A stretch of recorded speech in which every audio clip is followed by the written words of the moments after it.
Every scar you carry whispers a story. Some you speak aloud, some you hide even from yourself. Trauma, with all its weight, may bend you. It may shake the very foundations of your life. But it cannot snuff out the light that lives inside you. Right now, in this very moment, you have the capacity to witness your own courage. To see that despite everything you've endured, hope is not gone. It is quietly waiting, resilient and patient, nudging you toward the possibility that life can still be extraordinary. This is not a promise of instant healing, nor a denial of your suffering. It is a truth that speaks across every broken piece. Your story is not over. The heart that has survived is still capable of love.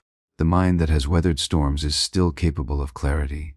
And the spirit that has been tested is still capable of rising.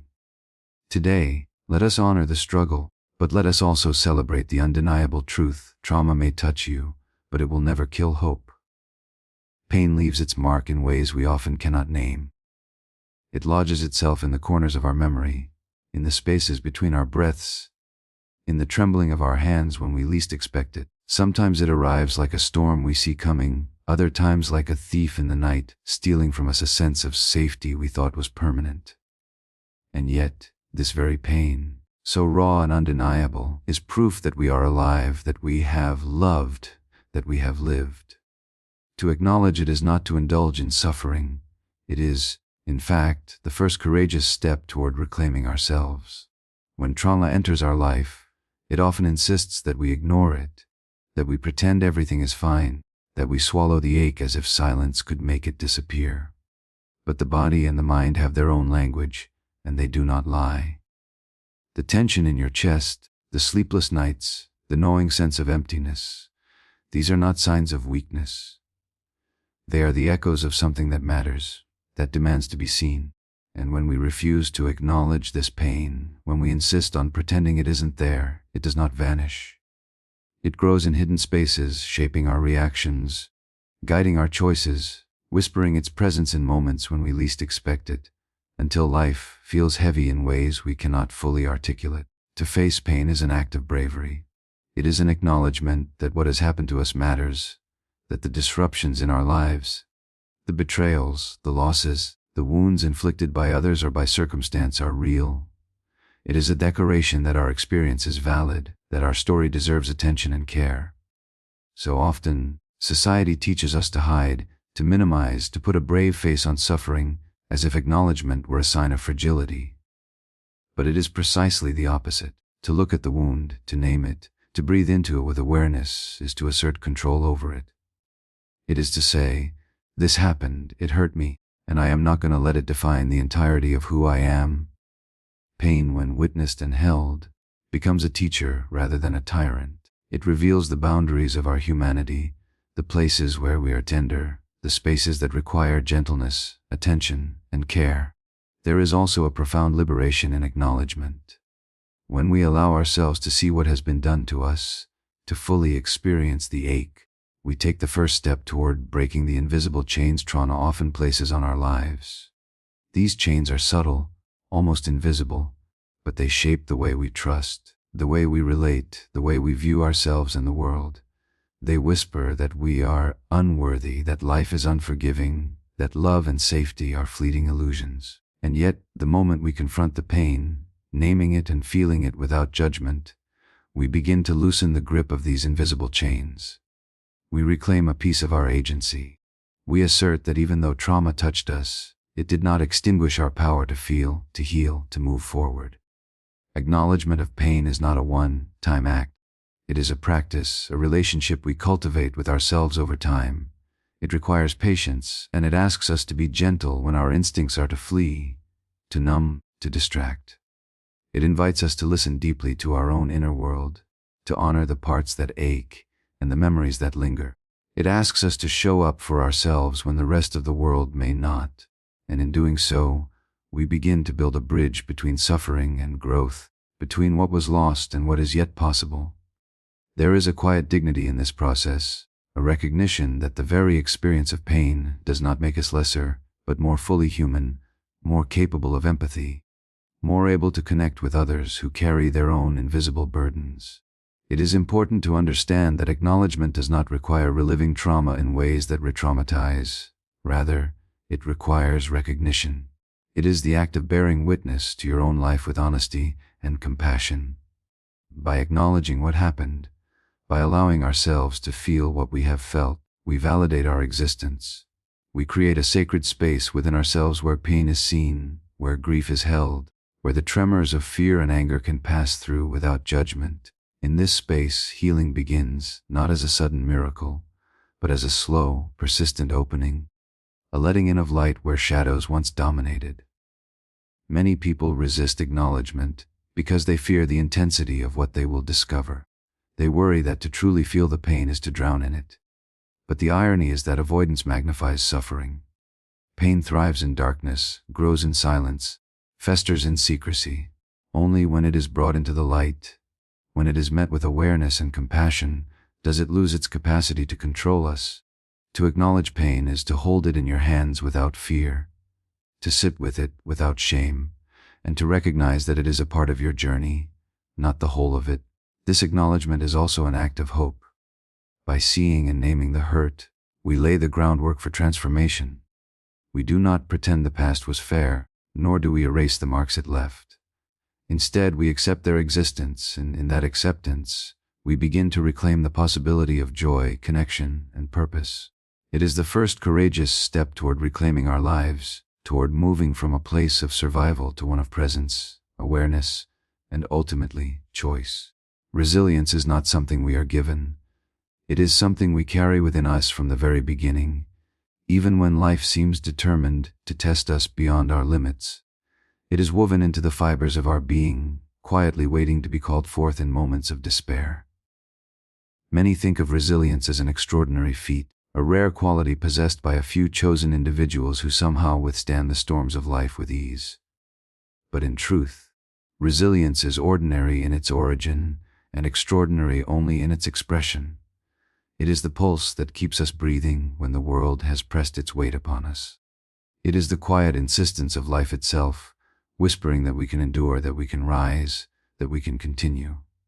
Even when trauma has scarred the mind and body, even when despair has carved deep canyons into the soul, the human spirit retains the capacity to adapt, to recover, to reconnect with its own strength. To recognize resilience is to recognize something profound, that our suffering does not define us. The challenges we face, the betrayals, the losses, the moments when the ground seems to vanish beneath our feet, do not erase the core of who we are. They shape us, they challenge us, they demand of us a kind of courage that is both terrifying and necessary. And yet, even in the darkest hours, there is a force within us that has survived countless trials before, a force that has carried life through the harshest winters and the most relentless storms. This is not a romanticized notion of strength, it is a biological, psychological, and spiritual truth. Every heartbeat that continues after trauma, every breath that steadies itself despite panic, every decision to face another day is evidence of resilience in action. Resilience does not mean that the pain disappears or that the scars vanish. It does not mean that life suddenly becomes easier or that suffering is somehow minimized. On the contrary, true resilience is the ability to live fully in the presence of difficulty, to engage with life while still carrying the weight of what has been endured.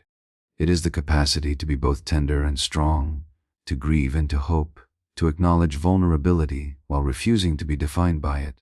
People often mistake resilience for invulnerability, but the two are not the same. Vulnerability is the doorway through which resilience passes. It is the willingness to confront fear, to feel deeply, to experience fully. When we allow ourselves to be seen in our fragility, when we recognize our limitations without shame, we activate a deeper strength, one that is flexible, adaptive, and enduring. This innate resilience is often most visible in the small acts, the seemingly insignificant moments where life insists on continuing. It is in the parent who smiles at their child despite exhaustion and worry. It is in the person who rises from a failed relationship, not with bitterness, but with a willingness to love again. It is in the survivor who tells their story, who dares to speak the unspeakable, who refuses to let trauma dictate the entirety of their life. These acts are quiet, almost imperceptible to the casual observer. Yet they are profound demonstrations of resilience. They reveal the human capacity not just to survive, but to transform, to find meaning in struggle, to convert pain into wisdom and compassion. Resilience is also deeply relational. It is nourished through connection, through witnessing, through empathy. When others recognize our strength and our struggle, we are reminded that we are not alone. The human spirit is designed to thrive not in isolation, but in connection. Even the most private inner resilience is strengthened when it finds resonance in others, when it is mirrored back by those who care, who listen, who stand with us in the face of adversity. Relationships, when authentic and supportive, become catalysts for resilience, allowing us to draw upon a shared strength that is greater than the sum of its parts. It is important to remember that resilience is not a linear journey. It is not a ladder with neat steps, nor a destination to be reached. It is more like a river that winds through valleys and over rocks, sometimes calm and reflective, sometimes turbulent and forceful, yet always moving forward. There are moments when we falter, when the weight of our circumstances threatens to pull us under, when despair feels overwhelming. These moments do not indicate failure. They are part of the natural rhythm of resilience. To be resilient is to continue, despite setbacks, to rise again after falling, to engage with life even when fear and doubt insist that we should retreat.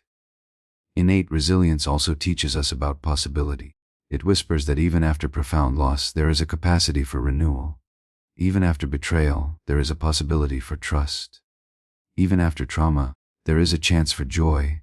It reminds us that our inner resources, though sometimes hidden beneath layers of pain, are vast and enduring, and it challenges the myth that life must leave us broken beyond repair.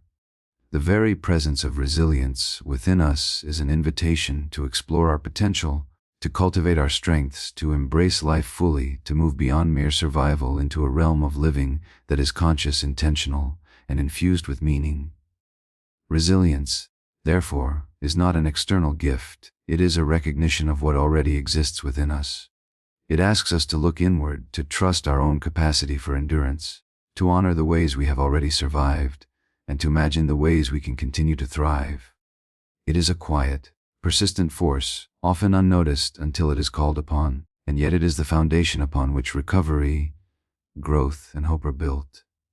Every step we take in the face of adversity, every choice to continue, every act of courage, large or small, is a testament to the innate resilience that lies at the heart of the human spirit. Healing is never truly a solitary journey. Trauma convinces us that we are isolated, that our suffering is alone to bear, that to reveal it is to risk shame, rejection, or further hurt.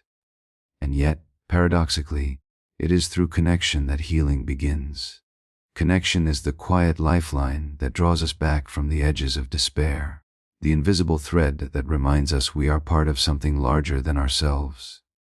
It is not a simple gesture or fleeting comfort. It is a profound recognition that our well-being is intimately tied to the presence and care of others, to the acknowledgement of our pain, and to the sharing of our humanity. When trauma has fractured our sense of self, it often leaves us yearning for understanding, for recognition, for safety, and connection, in its many forms, has the power to answer that call. True connection is more than casual interaction. It is an exchange of vulnerability, a willingness to be seen in our brokenness without fear of judgment. It is in these moments of being witnessed, of being heard fully and deeply, that the body and mind begin to relax, that the defenses we have built over years of pain can soften, and that the nervous system begins to recognize that we are, in fact, safe. Connection tells us that we are not alone, that our suffering is not a mark of failure, and that love, empathy, and understanding are not beyond reach. When we encounter another human being who holds our pain with compassion, it ignites something essential within us, a reminder of our own capacity to survive, to feel, to trust again. Healing through connection is not limited to relationships with others. It also encompasses connection with ourselves. Trauma often fractures our sense of identity, leaving us estranged from our own emotions, bodies, and memories. To reconnect with oneself is to reclaim ownership of one's life, to witness the pain without judgment, to honor the story that our scars carry. This inward connection is the foundation upon which outward connection can flourish. When we are able to sit with our own suffering, to embrace our vulnerability, we create a space within that allows authentic relationships to grow. We learn to recognize our needs, to express them, and to allow others to meet us in our truth. Without this internal attunement, connection remains superficial, a mask of interaction that cannot penetrate the deeper layers of healing. Trauma has a way of teaching us the value of attuned presence. When we have been hurt, misunderstood, or abandoned, we often develop defensive patterns. Walls of avoidance, mistrust, or withdrawal. These patterns, though protective in their origin, can isolate us further, creating cycles of disconnection and loneliness. It is through deliberate, compassionate engagement with others that these patterns can be softened. Even small gestures, an empathetic word, a hand on a shoulder, a listening ear, carry enormous healing potential. They communicate a truth that trauma itself cannot erase, that we are worthy of care, that we are understood, and that we belong. Connection, in this sense, is both medicine and mirror. It reflects back to us the wholeness that trauma tried to obscure and nourishes the body, mind, and spirit in ways that words alone cannot convey. Connection also has the power to transform suffering into meaning. When we share our stories, we allow others to witness the depth of our experience, and in doing so, we often discover that we are not as alone as we once believed. Our pain resonates with the pain of others, creating networks of empathy that transcend isolation. In these moments, the human experience reveals its profound interdependence, its capacity to hold and to carry, to soften the edges of trauma with the warmth of shared understanding. The act of connecting transforms the narrative of suffering from one of silent endurance to one of mutual recognition, turning despair into the seed of growth. Even in moments when direct human connection is not possible, connection can be experienced through acts of service, engagement with community, or immersion in creative expression. Music, art, storytelling, and movement all offer pathways to attune with ourselves and with others, bridging the gaps that trauma has created. These forms of connection bypass the limitations of language and intellect, speaking directly to the body and heart, reminding us that we are alive, capable of feeling, and capable of being held, both by ourselves and by forces beyond ourselves. Healing through connection is neither fast nor linear. It requires patience, courage, and sometimes the willingness to risk disappointment or misunderstanding. But each step taken toward authentic connection, each moment of being seen, each effort to listen deeply, each vulnerability offered and received, becomes a brick in the foundation of restoration. Trauma thrives in isolation, feeding on secrecy and shame, but connection cuts through that darkness, bringing light, recognition, and the gentle power of presence. Ultimately, connection reminds us that the journey of healing is not a solitary one. It teaches us that our capacity to survive and thrive is intertwined with the care, understanding, and empathy of others, and that by opening ourselves to these bonds, we allow hope to flourish where despair once held sway. The threads that weave us together, when recognized and honored, become both shield and compass, guiding us through the aftermath of trauma toward a place where trust, intimacy, and wholeness can once again exist. Hope is often misunderstood as something passive, a wish or a quiet optimism that exists only in the absence of suffering. But true hope is far more profound than a fleeting thought or a naive expectation. It is an active force, a deliberate choice that requires courage, attention, and engagement with the very reality we may wish to escape. It is not the denial of pain or the ignoring of trauma. It is the acknowledgement of our suffering and the simultaneous insistence that there is still something worth striving for. Hope, in this sense, is revolutionary. It is a defiance of despair, a refusal to allow the weight of the past to dictate the possibilities of the future. It is a quiet rebellion that begins in the heart and radiates outward, influencing thoughts, behaviors, and relationships in ways that slowly transform life itself. When trauma strikes, it can feel as though hope has been extinguished, as if the world has taken everything and left only emptiness behind. In these moments, hope can appear fragile, even impossible. But it is precisely in these moments that hope becomes essential, not as an abstract concept, but as a lived, intentional practice. It is the decision to keep breathing when the body feels heavy, the choice to take one step forward when every fiber of being cries for retreat, the willingness to open the heart to possibility when the mind insists on closing. Each act of hope is a small, sacred defiance, a signal to oneself that life is still worthy of attention, still capable of meaning, still capable of love. Hope as an active force is also deeply intertwined with imagination. It is the ability to see beyond the present pain, to envision a reality that has not yet arrived, and to believe, in some measure, that this future is possible. It does not erase the scars of the past, rather, it allows them to coexist with possibility. To hope actively is to hold two truths at once, that suffering exists and that it does not have the final word. This dual awareness is both humbling and empowering. It asks of us the courage to remain present to our wounds, while simultaneously daring us to imagine a life in which we are more than what trauma has left behind. Hope also requires intentional action. It is not merely an idea, but a lived commitment to do something, however small, in the direction of life, healing, and growth. Each choice, no matter how minor it may seem, becomes a manifestation of hope. Waking up each morning, reaching out to another human being, engaging in self-care, pursuing knowledge, practicing creativity. These are all acts of hope in motion. They are declarations that the past does not define the totality of existence, that the present moment is still open to transformation, and that the future can hold something more expansive than what trauma has imposed. Through action, hope becomes tangible. It moves from abstract longing to concrete expression, and in doing so, it reshapes both perception and possibility. An active hope also requires the acceptance of uncertainty. Trauma often leaves us desperate for control, for guarantees, for certainty in a world that has proven itself unpredictable and unsafe. True hope does not demand certainty. It thrives precisely because it embraces the unknown. It allows us to trust, even tentatively, that the currents of life can carry us toward growth, connection, and renewal. To hope actively is to step forward without knowing exactly what awaits, to engage with life with openness and courage, to remain present to possibility even when fear and doubt insist on retreat. This willingness to move forward despite uncertainty is what transforms hope from wishful thinking into a force that sustains and propels us. Hope as an active force is also contagious. When we embody hope, when we live it through our choices and actions, it radiates outward, influencing the people around us in ways we often cannot measure. It creates spaces in which others feel permission to hope, to imagine, and to reclaim their own agency. This ripple effect is profound because trauma does not only affect the individual, it reverberates through families, communities, and societies.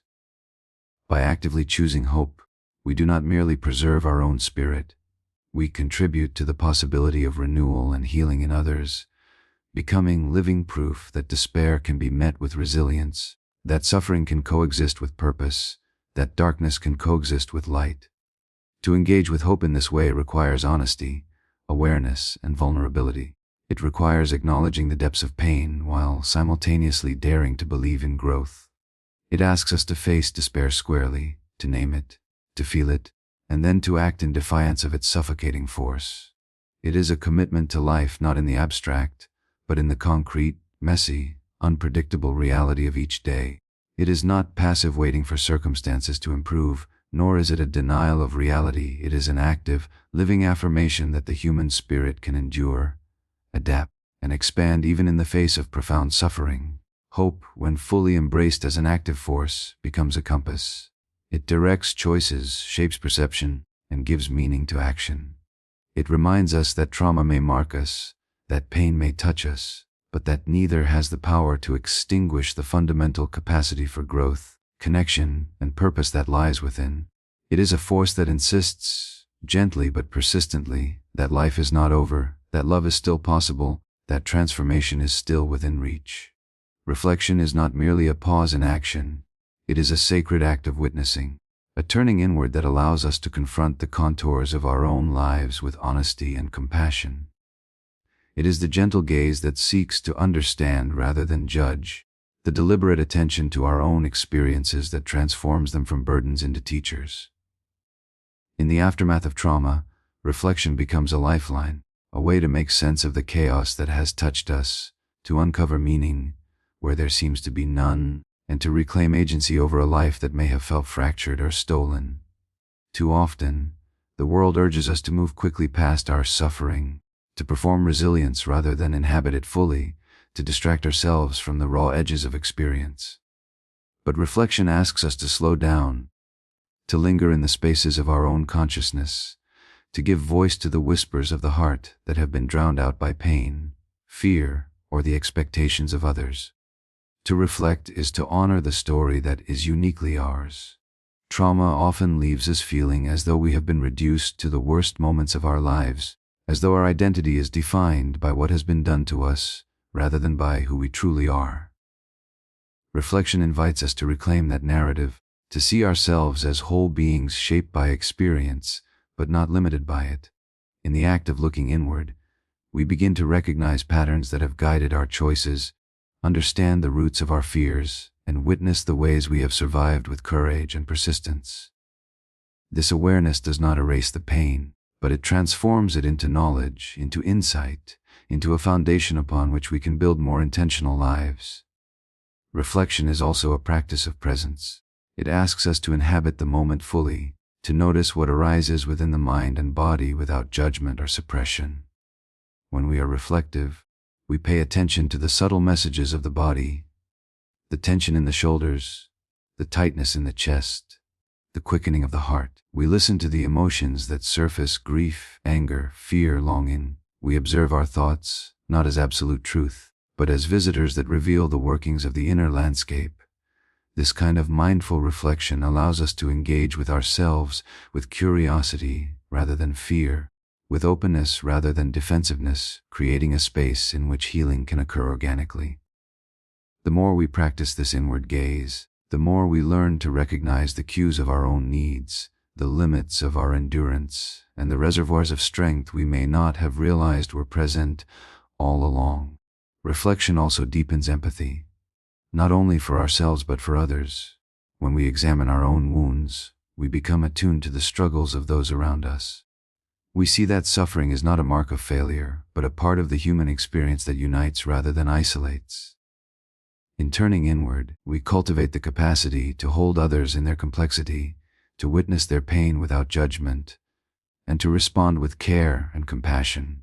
This relational aspect of reflection reminds us that our journey is not separate from the world.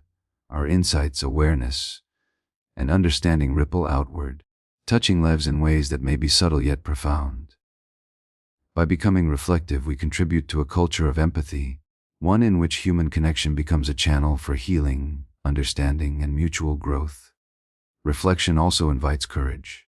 To look inward is to confront parts of ourselves that we may have avoided for years, the memories that haunt us, the truths we have resisted, the patterns that keep us trapped.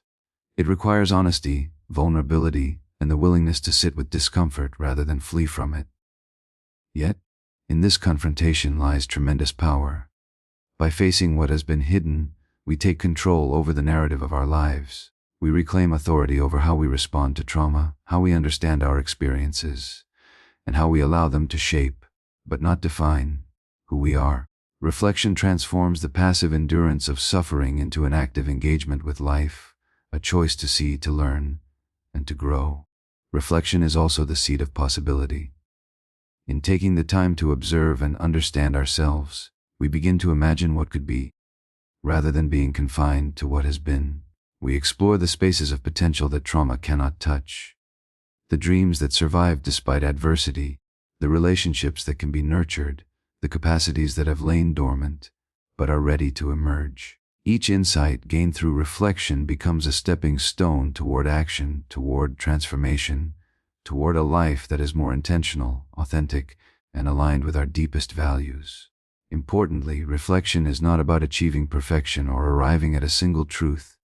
Life is complex, and our experiences are layered with contradiction, ambiguity, and nuance.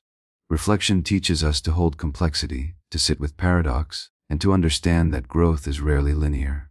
It is a process that unfolds over time, sometimes in bursts of clarity, other times in quiet, almost imperceptible shifts in perception. Each act of looking inward, no matter how small, contributes to a deeper understanding of self, a more compassionate engagement with life, and a more resilient presence in the world. Through reflection, we cultivate a profound sense of agency. We come to see that even in the aftermath of trauma, even when life has tested us in unimaginable ways, we are capable of conscious choice. We can choose how we respond, how we interpret our experiences, and how we allow them to influence our future. This awareness is liberating because it shifts the locus of power from circumstances beyond our control to the realm of our own consciousness. Reflection empowers us to honor the past without being imprisoned by it, to feel deeply without being overwhelmed, and to engage with life with intentionality and courage.